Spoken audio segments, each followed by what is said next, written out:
Hi guys, welcome back to another edition of Fighting on Film's Show and Tell, the shorter format show where we basically discuss films that we've recently watched. Yeah, so what have you been watching? What have you watched lately, Matt? Okay, so I'm excited to talk about this one. I recently watched 12th Man, Mm-hmm. which is a film about Jan Balsrud, I think it's pronounced, a Norwegian commando, Yep. who was taking part in, I think it was and I don't know whether it was SOE, but I think it was definitely Commando Raid. And there was a dozen Norwegian commandos who were going back into Norway to deliver a huge amount of explosives, like maybe 10 tons of explosives, to attack German installations as part of Operation Martin. Okay. And the film begins with basically the lead character struggling to swim out of an icy fjord. The whole film's really beautifully shot, Mm. but it begins with him swimming out of an icy fjord and hiding behind a rock as Germans are literally like dragging Norwegian commandos up the beach, Oh wow. and rounding them up. Mm-hmm. And there's a frantic scene where he's hiding behind a rock and he draws out a Colt 1911, but it's frozen. It's literally frozen, iced up. There's ice in the trigger guard. He can't, Can't use it. there's German patrol approaching. So he's frantically bashing this 1911 against a rock. And he finally, the ice breaks apart and he manages to shoot the closest German and sort of like sprint off into the tundra. And he's running through this absolutely stunningly gorgeous sort of like Norwegian landscape. And the cinematography of these like sweeping vast shots is just really Yeah. breathtaking, really nicely done. Yeah, I heard good things about it. And it was late one night last week, and I couldn't sleep, and I thought, oh, I might as well watch something. So I had a flick through Netflix, and it was on there. It Yeah. was like recommended because of everything else that I'd like flick through for the pod. Um, War and film enter. War film exactly enter. that's all of my Netflix recommendations now. It's Yeah. just war films, and I'm not complaining. No. Um, so it basically the whole film follows Jan's flight and escape across Norway into Sweden and then Mm. hopefully to freedom, back to Britain to fight another day. And the other main character in the film is Jonathan Rhys Meyers, who plays a German officer, Oh, Kurt is he Stage.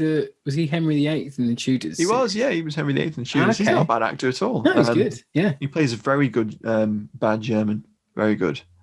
Um, but the film sort of progresses, and he escapes initially by swimming a fjord that the Germans just don't believe anyone could possibly survive swimming Yep. through. And Jonathan Rhys Meyers' character tests this theory by himself actually like sitting in an icy fjord for as long as possible to decide whether he could swim across or not. What the fuck? I know.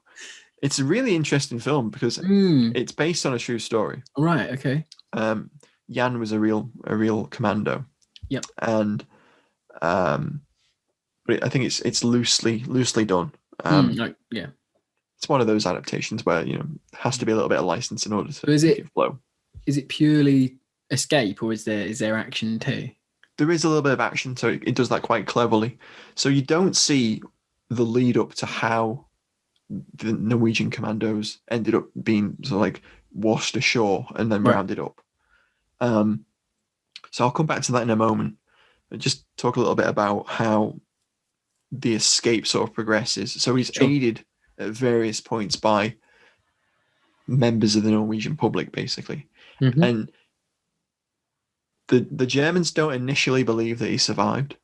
So No. they report that all 11 of the Norwegian commandos have been captured or killed. But Jonathan Rhys Meyers sort of realizes that he could have survived that swim across the fjord, and has to start a manhunt. And he's already reported to his superiors that he's caught everyone. So it's kind of embarrassing for him, if this guy escaped. Okay. And Jan sort of becomes this figure of like national pride in that, if he escapes, he's giving the Norwegians hope Oh, while they're occupied. right. Oh, I see. So And it's like a cat and mouse chase then. it is. And Right. the initial part of it, he's physically able and he's capable and he's, escape and evasion. It's exactly what they were taught. Of course. And, he relies on help from members of the Norwegian public and the resistance.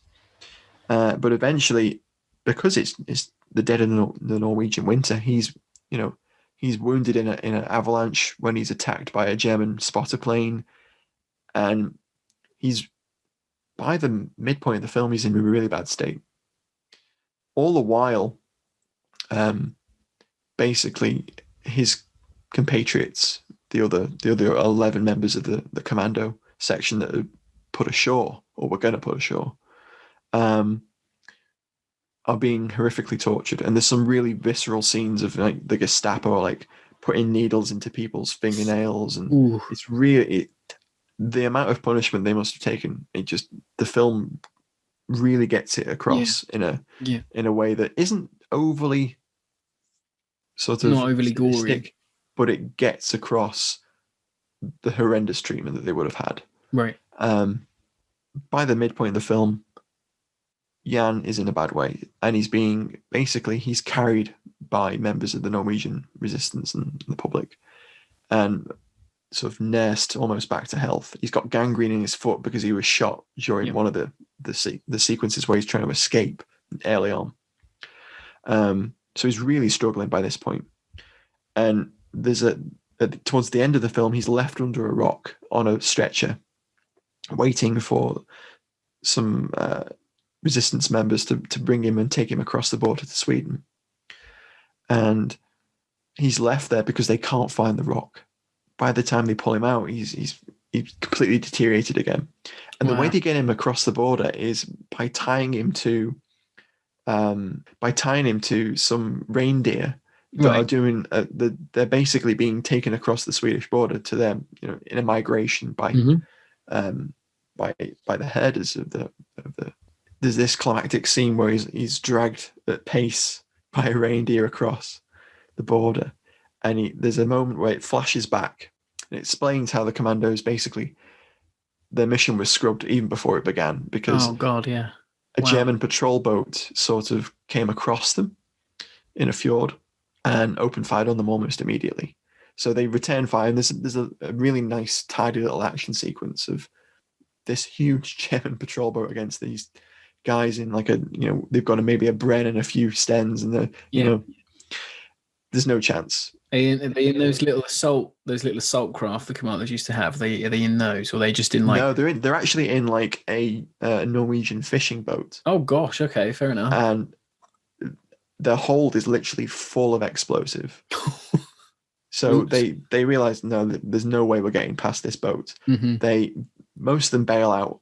They light a charge on the explosives and leave all their documents, and the boat explodes and they swim ashore. And then it cuts back to that point where he's behind the rock again. He's got his 1911 that he just can't get the ice off, and he's frantically banging against the rock. And he eventually escapes, and it's a phenomenal story, and it's beautifully shot.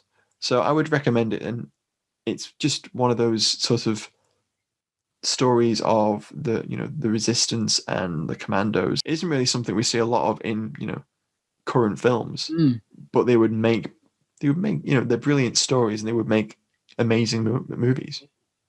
What was it on Netflix? It is. It's on Netflix right now.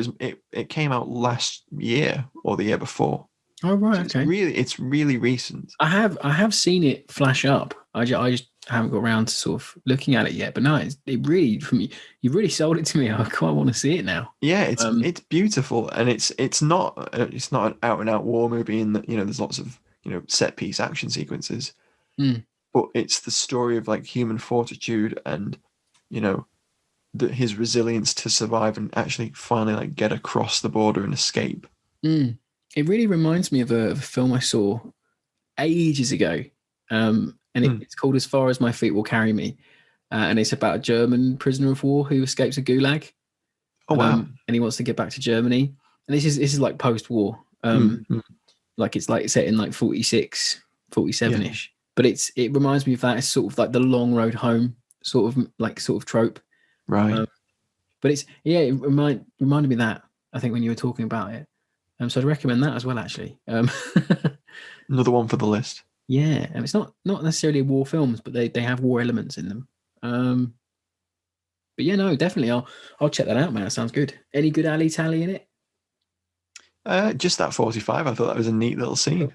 Yeah. Just like showing it iced up, and So does he start off in like battle dress and all that? Yeah, he's in like it's like a blue battle dress with like a Norwegian Oh, cool. flag on it. It's sort of like not overtly battle dress. I think what they were aiming for, I don't know whether it's historically accurate, but I think what they were aiming for was like it could pass as civilian clothing, but they wouldn't be seen as commandos, I get it. But they're they are in uniform, so technically they would be protected by the Geneva Convention. I'm with it. That kind of thing. Yep. But yeah, good. I was surprised by how good it was. I thought it might be a little bit slow, but it's a really interesting movie. Mm.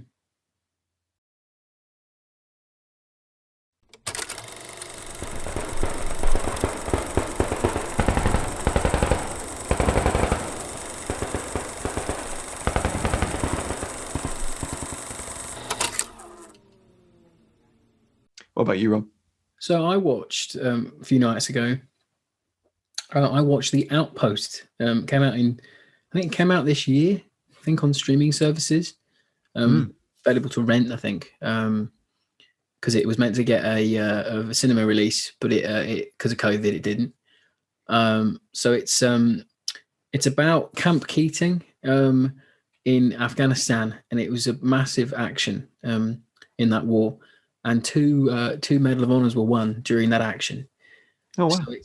So it's a story of that base and the battle that ensues. I've really wanted to see that. I haven't gotten around to it, but I really have. It's been on my list for ages. Yeah, I mean, it looked good. I think you shared the trailer to me initially, and I thought, oh, here we go, straight to DVD.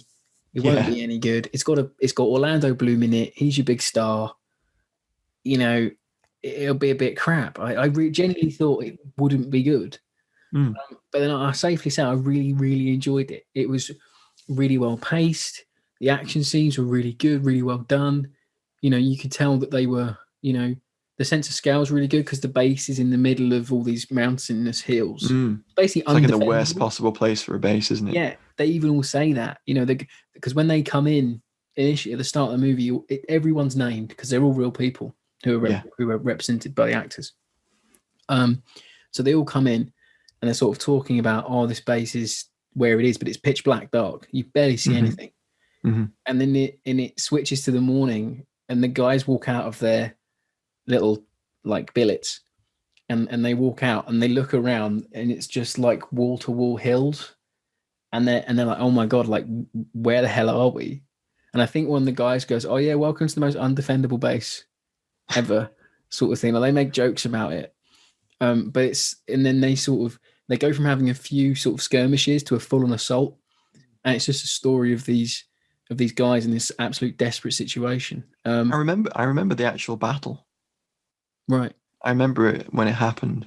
Remember it being on the news. I wasn't aware of it, but Scott Eastwood is your other big star, Clint Eastwood's son. He plays Clint Romesha in it. Really good.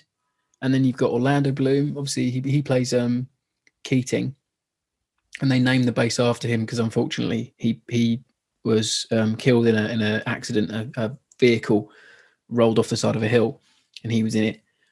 Fortunately, he got killed. And then you've got Milo Gibson, who's Mel Gibson's boy. There's just loads of they're all really good character actors. I think they're all playing real people. They do a really good job. And the action scenes are quite interesting because some of them are people get trapped in little sections of the base because they can't move because they'll get shot. So a couple of guys get trapped in a Humvee, and it's all about them. Like, do we leave the Humvee? Do we stay in the Humvee? What the hell do we do? And then they think they can get in one of their Humvees to the other Humvee to help the men get back, but they crash, so they're stuck. And then you've got Clint Eastwood's son being like, oh, if we can get to the front gate, we can defend that because it's got two like sangers basically Right. that we can defend. So that it's like him trying to set up like this last ditch defense. It's very much like Bataan. It's very much like Firebase Gloria, where the last stand. It's a last stand movie. Last stand movie, but true, and it's really well done. I really enjoyed it. It was an unexpected gem of a film. I really rate it. Yeah, it's been on my list for a long time, and I really wanted to get around to watching it. I must have forgotten about it, but it looks really good. The trailer looked good. I heard good things about it. It's really well shot as well. Like the sense of scale is really nice. Even though you barely see any of the Afghan troops that come and sort of fight the base, but it's true to war. Yeah. Well, yeah, you barely see any of them, and when you do see them, they're extremely close range. But yeah, there's lots of good 50 cal action. There's like everyone's got ACOG'd up M16s, things like that. So it's nice. There's a nice amount of kit. But yeah, I really enjoyed it. I think it'd be really worth your time, Matt, and the listeners' time if you can find it. Well, there you go, guys. That's 2 solid recommendations from us this week. Yeah.